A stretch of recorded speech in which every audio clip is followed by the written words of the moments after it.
Gunsmithing in America, an art form born from necessity, ingenuity, and tradition. But to truly understand its evolution, we must journey back to the 1700s, to the rolling hills of Pennsylvania, where a small community of Moravians shaped not just firearms, but the very fabric of American craftsmanship. And at the heart of it all stood Johann Andreas Albrecht, a man whose rifles weren't merely weapons, but masterpieces. Our story begins in Suhl, Germany in 1718, where Johann Andreas Albrecht was born. Suhl, already famous for its iron-rich mountains and master gunsmiths, was where young Johann apprenticed at just 13 years old. By 18, he had mastered the art of gunstocking, a delicate craft blending wood, metal, and artistry. Albrecht was a member of the Moravian Church, whose history in America was shaped by Nikolaus Ludwig von Zinzendorf, a German count and bishop of both the Lutheran and Moravian churches. When the Moravians needed refuge in Germany, Zinzendorf offered them sanctuary on his estate in Upper Lusatia, now part of eastern Germany. Zinzendorf's vision extended to America, where he sought to spread Protestant teachings among Native Americans while introducing valuable trades like gunsmithing and locksmithing. Many Moravians trained as apprentices in these crafts, preparing to pass on their expertise in the New World. In 1741, the first Moravian missionaries, financially backed by Zinzendorf, arrived in Pennsylvania. Their presence aligned perfectly with William Penn's vision for Philadelphia, as he actively encouraged industrious Protestant settlers to help build the colony's prosperity. The expanding frontier created high demand for firearms, making gunsmiths particularly valuable. Albrecht brought his talents to the New World in 1750, joining the Moravian community in Bethlehem, Pennsylvania. While he embraced their spiritual mission and communal values, it wasn't until 1763, in the settlement of Christian Spring, that Albrecht's genius truly flourished.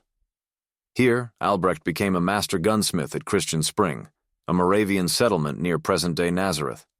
His work was groundbreaking. Combining European techniques with American needs, his rifles were both functional and beautiful. This rifle stands as a testament to Albrecht's craftsmanship, a grand, rare piece that is the only signed rifle by Albrecht known to exist today. Its sleek architecture, elegant carving, and early Lancaster hardware reflect the mastery of a man at the peak of his craft. Measuring 42 3/8 inches long with a .48 caliber barrel, this rifle shares key traits with the classic early Lancaster style. Yet it may have been crafted during Albrecht's time at Christian Spring. Its intricate carvings and balance rival even the finest early works of Jacob Dickert. But Albrecht's legacy doesn't end with his rifles.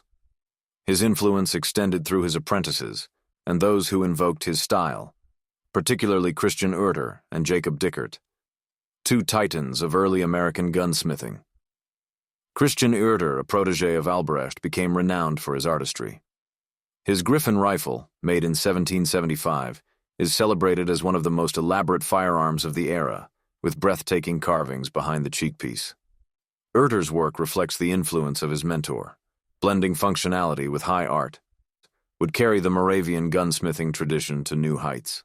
Applied rifles during the Revolutionary War, while maintaining the precision and elegance instilled in him by Albrecht.